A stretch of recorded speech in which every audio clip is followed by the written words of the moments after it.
Gracias por continuar con nosotros.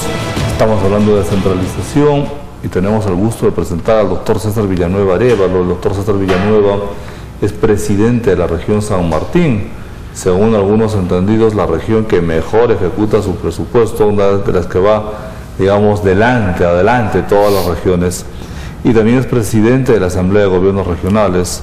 Gracias, doctor Villanueva, por estar con nosotros. No, al contrario, yo feliz de estar acá en el equipo nuevamente. Nuevamente. No es la primera vez. No.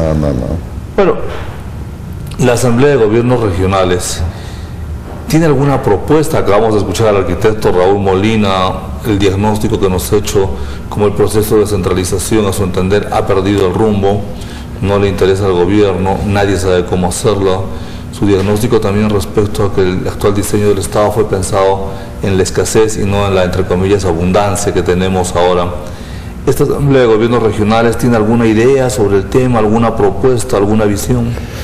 Bueno, el tema es que tenemos un sistema que no ha cambiado. O sea, seguimos con una visión de administración de los recursos del país como en las épocas de escasez.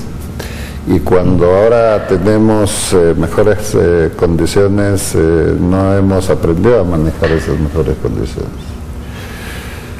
Una segunda cosa es que no hemos evolucionado en función a tener una visión más global. Yo hablaba con el presidente García en su momento y ahora con el presidente Humala, de que una de las principales formas de ver el país es una gobernanza sectorial y territorial. Y se daría un gigantesco paso de una visión política si el gobierno nacional pudiese tener una suerte de dos gabinetes. Un gabinete sectorial que el presidente gobierna con sus respectivos ministros sectoriales y un gabinete territorial manejado con el presidente y con los presidentes regionales del país. Es una buena iniciativa. Yo alguna vez en un curso de la universidad fui más allá, porque sugerí, se habla mucho de la creación de dos cámaras, ¿no es cierto? Una segunda cámara más reflexiva, es decir, una representación territorial, no poblacional como es ahora. Lima tiene, creo, 35, 40 representantes, es obvio que tiene un mayor peso en el poder legislativo. Y en vez de elegir senadores, yo sugería por qué no son los presidentes de los gobiernos regionales y los que salieron los segundos, sin necesidad de reunirse en Lima, coordinando esos gobiernos regionales, porque actualmente las tecnologías de la comunicación lo permiten, con sus asesores pagados por los gobiernos regionales, es decir, sin irrogarle más gastos al Estado y con una auténtica representación territorial. Porque no hay esa representación territorial, lo acabamos de conversar con el arquitecto Molina, hay ese desfase, el gobierno central que se desentiende, el MIF que manda, que no saben cómo hacerla. No hay iniciativas políticas de ustedes, no hay iniciativas legislativas, no hay coordinaciones. Bueno, hay iniciativas en función a tener regiones, otros le llaman macroregiones, ¿no? Y que ya está empezando a germinar, ¿no? Hay regiones como Huánuco, Ancash y Ucayali que tienen una suerte de integración ahora. San Martín, Amazonas, La Libertad es otro pequeño bloque. Y en la zona de Apurímac, Huancavelica, Junín están haciendo otro. Y esta tarde decía que en la zona de Macrosur, ¿no?, se pueden encontrar las condiciones adecuadas, mucho más que en las que he mencionado, porque acá hay una diversidad, hay mar, hay minería, hay agricultura, de tal manera que puede generar, primero, este espacio de gobernanza territorial. Lo segundo es que para ir acompañando este proceso necesitaríamos, lo que usted señala, una suerte de reforma electoral para que podamos ir acompañando los procesos. Una representación territorial. Una representación territorial. O sea, porque la dificultad, según nos explicaba el arquitecto Molina y que percibimos nosotros, es esa desarticulación. Hay un poder ejecutivo, hay un poder legislativo, hay un poder judicial y hay un poder regional. porque hay regiones, no es el caso de su región, pero hemos visto otras regiones que son, lo recordar, pequeños feudos, ¿no? Y lógico, en su legitimidad o la respuesta a sus electores han salido con muchísimos más votos que cualquiera de sus diputados, que cualquiera de sus congresistas, pues, se consideran con más legitimidad y en el manejo y internamente, pero eso no coordina, no encaja, parece, con el poder central. Hay esos canales que están divorciados, o sea, los propios congresistas de cada región, no hay una coordinación estrecha con los gobiernos regionales. Los gobiernos regionales, pero más todavía, hay una suerte de manejar el país por canales distintos, por ejemplo, los gobiernos locales por un lado, los gobiernos regionales por otro lado, el gobierno central por otro lado.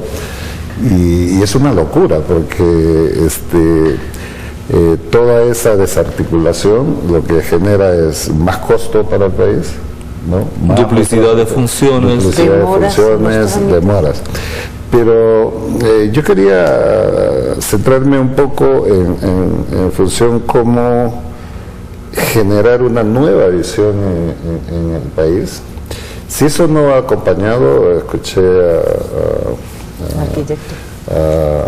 al arquitecto Molina sobre esto, sobre la descentralización fiscal, es un elemento fundamental para acompañar estos procesos, pero el Ministerio de Economía y Finanzas tiene que ser un ministerio de economía, no de finanzas solamente. Ahora es finanzas más que economía. Tendría que ser de Hacienda, han dicho, ¿no? También, porque se ha centrado solo en el equilibrio fiscal, en los superávits, en las metas de inflación, pero no tiene exactamente eso. Y es el quien manda, es el que tiene el poder, tiene la billetera. En esa condición, lo que está sucediendo históricamente en el país y en el siglo XXI de la modernidad, no hemos cambiado en nada, es que primero se presupuesta y después se planifica, cuando debe ser totalmente al revés, ¿no? Entonces,